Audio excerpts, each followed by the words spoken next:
Halo teman semuanya, di sini saya Kimima akan memberikan beberapa informasi mengenai platform Zoho.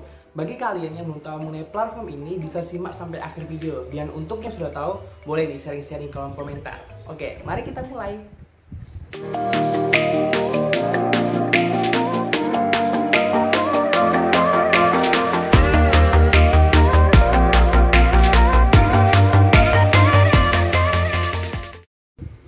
Sebelum itu, saya akan memberikan keterangan singkat mengenai perusahaan Zoho. Zoho Corporation adalah teknologi informasi dan manajemen bisnis berbasis di Pleasanton, California sebagai pengembang layanan atau SaaS. Perusahaan ini didirikan oleh Sri Darvembu dan Tony Thomas pada tahun 1996 dan memiliki kantor di India dan Cina. Bagi kalian yang belum tahu apa itu Zoho, Zoho adalah penyedia aplikasi secara online.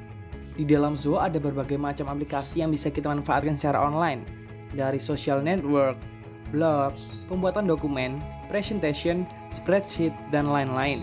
Dengan beragam informasi aplikasi online yang ditawarkan, pantaslah kalau Zoho disebut kantor berjalan. Zoho sangat membantu organisasi tertentu dan bisnis menjadi mendapatkan pekerjaan. Hanya perlu aplikasi browse, maka aplikasi Zoho sudah dapat dikirim melalui bantuan internet.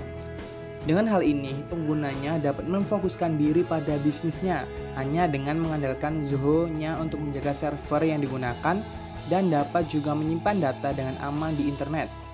Zoho Office Suite ialah pengolahan suatu data, spreadsheet, write, database, presentasi, customer relationship management atau CRM, manajemen proyek, serta pencarian data juga dapat dilakukan. Zoho diluncurkan pertama kali pada tahun 2005, yang mana didirikan resmi oleh Envenet Inc. AS dengan pengolahan kata berbasiskan pada web. Untuk produk tambahan seperti presentasi, spreadsheet ini dimasukkan ke dalam Zoho. Sedangkan Zoho sendiri merupakan software sebagai service atau SaaS, atau disebut juga sebagai Cloud Computing Application. Untuk utilitas perangkat lunaknya di-host pada server remote atau tidak untuk komputer pribadi seseorang. Pengguna hanya tinggal mengakses utilitas tersebut melalui web browser di internet. Zoho menggunakan aplikasi programming interface yang mana terbuka untuk berbagai macam produk seperti Write, Sheet, Show, Rapat, dan lain-lain. Aplikasi Zoho membutuhkan biaya untuk dapat menggunakannya lebih luas dan bebas saja menggunakannya pada tingkat entry-nya. Zoho juga memiliki plugin ke bagian Microsoft Word, Microsoft Excel, OpenOffice.org, dan Firefox. Selain 3 aplikasi kantoran standar, Zoho juga menyediakan berbagai aplikasi pendukung produktivitas, kolaborasi, dan bisnis. Namun tak semua gratis, terutama produk yang berada di jajaran aplikasi bisnis. Dengan layanan yang diberikan tersebut, tentunya akan memudahkan Anda sebagai pengguna untuk melakukan koordinasi dan kolaborasi dengan tim guna meningkatkan efektivitas urusan bisnis Anda nantinya. Jelas hal ini tidak ada bedanya dengan menggunakan sosial media sebagai keperluan bisnis. Aplikasi-aplikasi yang didirikan ada 3 kategori aplikasi pada Zoho, yaitu bisnis, aplikasi kolaborasi, dan aplikasi produktivitas. Dan contohnya pun beragam, antara lain kalender, sheet, show, notebook, writer, dan lain-lain. Zoho for Dummies menunjukkan cara penggunaan aplikasi Zoho, mulai dari Zoho Writer, Zoho Notebook, Zoho Show, Zoho Sheet, Zoho DB, Zoho Planner, Zoho CRM, dan Zoho Project.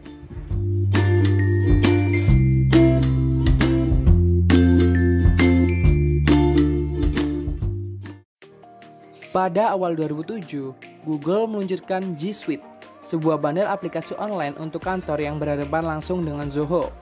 Para founder sadar pertarungan dengan raksasa mesin pencarian global di ruang aplikasi kolaborasi kantor bukanlah pertarungan yang mereka bisa menangkan.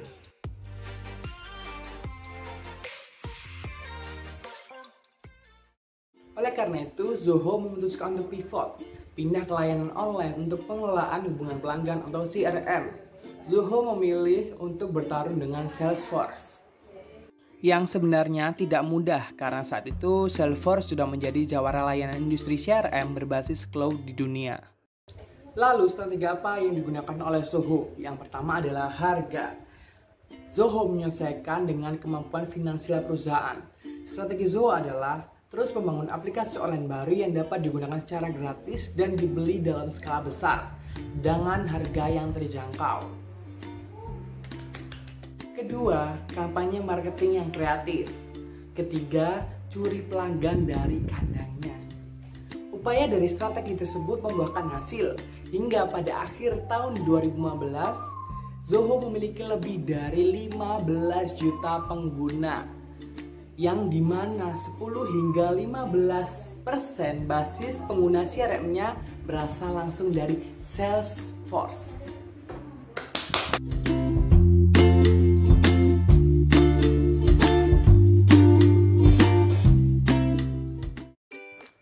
Pada tahun 2017, Zoho mengumumkan peluncuran Zoho One, platform terpadu yang menghubungkan lebih dari 35 aplikasi Zoho ke dalam satu penawaran. Setahun kemudian, 12.000 perusahaan menggunakan layanan Zoho One di seluruh dunia, dan selang hanya beberapa bulan saja meningkat menjadi 20.000 perusahaan. Hampir 35% dari seluruh basis pelanggan Zoho telah berlangganan Zoho. Zoho akhirnya dapat menyatukan semua aplikasinya menjadi platform operasi untuk bisnis dengan layanan pemasaran, dukungan pelanggan, akuntansi, SDM, produktivitas, kolaborasi, serta modul intelijen bisnis yang terintegrasi. Hingga saat ini, Zoho Corporation tetap menjadi perusahaan swasta yang sangat menguntungkan, di mana saham sepenuhnya masih dipegang oleh para founder. Kantor internasional Zoho berada di Chennai, India, didukung oleh 16 kantor yang tersebar di seluruh dunia. Zoho kini memiliki lebih dari 70 juta pengguna dengan lebih dari 50 produk. Dengan 500 tim AR yang kuat, Zoho mulai berinvestasi besar-besaran di berbagai bidang seperti teknologi semikonduktor, peralatan medis, dan bahasa pemrograman. Pada tahun 2021 ini, Zoho memperkerjakan lebih dari 10.000 orang. Ada 5 hal yang membuat Zoho mampu bertumbuh secara fantastis di dalam industri yang tengah dikuasai oleh para raksasa teknologi. Pertama, Zoho memiliki CEO sekaligus founder visioner yang memiliki komitmen kuat untuk membesarkan bisnisnya.